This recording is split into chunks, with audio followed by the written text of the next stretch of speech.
In the energy quadrant today, taking a look at WTI crude oil futures, the June contract had a high of 104.22. That was up about 0.4%. The low down 2.54% at 101.22, settling right around 102 today. But in the midst of that price action, you take sort of a step back.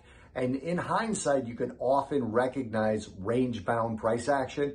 And it seems like we may be in a period of that. That is typical of crude oil, trending, then range-bound, then trending. And we might be waiting for the next breakout, whether up or down, as the volatility has been tightening up a little bit. And we've really been range-bound for the last 4 weeks in terms of price action. If you go back to the week beginning March 28th, ending April 1st, you'll see that despite all of that volatility I just mentioned, crude oil's price was really only up about 2.76%. Take that even further back to the week beginning March 14th, crude oil to now is only down 1.07%. So not much movement overall when you take that sort of intraday and intra-week volatility out of the picture.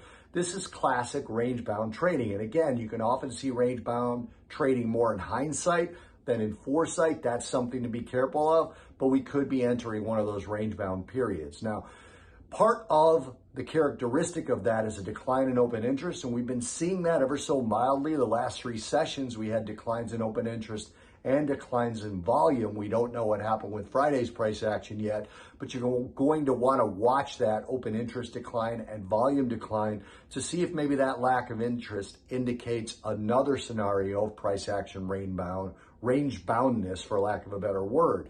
Now, rig counts in the U.S., part of the good news on the supply side, U.S. rig counts rose again this week. That now makes it 26 consecutive weeks of flat or higher rig counts in the U.S. So it looks like the production gains the U.S. has made are going to continue as those rigs continue to open up for drilling.